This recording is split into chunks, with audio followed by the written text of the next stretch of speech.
So like, how do you? What are some of like the weirdest characterizations or whatever you've had, and like, how do you deal with that? Well, they've applied everything to me. I mean, anti-Semitic, racist, talks of my dead ancestors, anti-vax, anti-science. I mean, we should make a list of them. This week, it's that I have a brain worm, which was actually true. Damn, got you. That is a tough one. Yeah, that was a tough one. Brainworms, tough. Yeah, that was I think 13 years ago. Oh, really? Yeah, because it was in a deposition when I for my divorce, and I think it was 12 or 13 years ago, and the New York Times went it back and dug up that deposition. Wait, she brought it up in the divorce hearings? You know, I don't know. It was in a deposition. It's a good move by her. For sure. Yeah, this guy's crazy. He's got a fucking brain. Yeah. But I forget the context in which it was brought up. But at that time, I was having a lot of brain fog, and I was having trouble with word retrieval. And so a guy who was a buddy of mine, he was actually a guy I was in prison with for the summer of 2001. I was in maximum security prison, and he was my cellmate. He's the head of the biggest labor union in the country, Dennis Rivera. This was when we were put in jail for protesting Vieques, the bombing of Vieques, and I had won. I had been the attorney for the people of Vieques at that time. And we were good friends, and because he was the head of the hospital's union, he had a lot of contacts in the hospital, and I told him that I was having this trouble, and he said, I'm going to get you in for a CAT scan. He got me in for a CAT scan.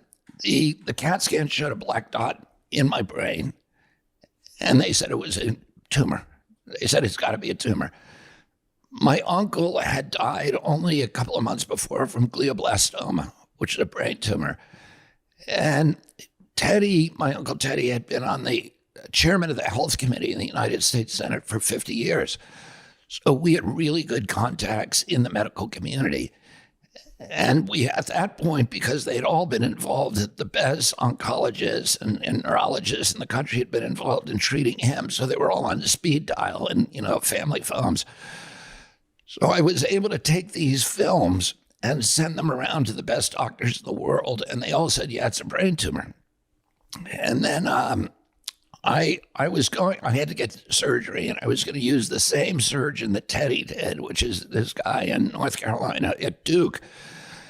And I was going in to pick up my films on the Monday, and I was scheduled for surgery on the Tuesday, which I was not looking forward to.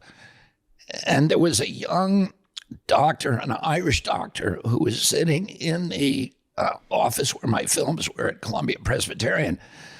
And we struck up a conversation. It was about Ireland and stuff. And he said to me, what are you here for? And I said, I got a brain tumor.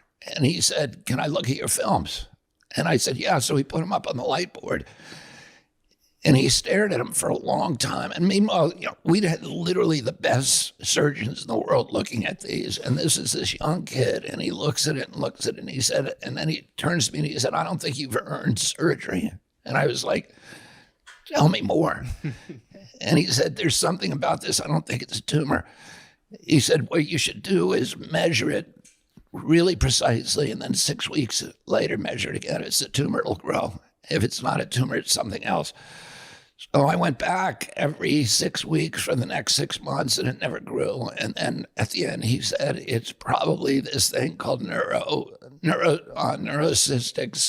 sarcosis, which is like a form of a tapeworm that gets in your brain. He said, it's dead. It's not in there, or you'd see it.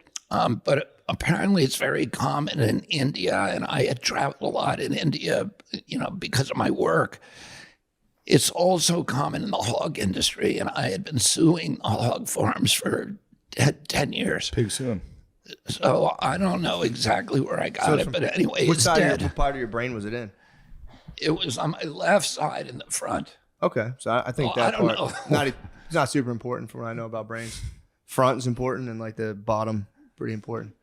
Sides are just like memory and the worm- balance. You don't need that. You don't need that. The worm was, you couldn't remember words. It was eating the words. What was this, a bookworm? No, no. I don't actually think the worm was causing me I any sat on problem. that for 5 minutes. Pause.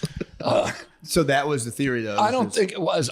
Because at the same time, I found out that I had huge mercury levels. So I had 10 times the amount of mercury that EPA considers safe. When I chelated out the mercury, all my cognitive issues were resolved. And so I don't even think that the brain worm, I don't know what the brain worm did. You know, I mean, a doctor told me at one point, he said, you could lose 10 IQ points and you'll never know it. True. He said, even people around you won't really notice it.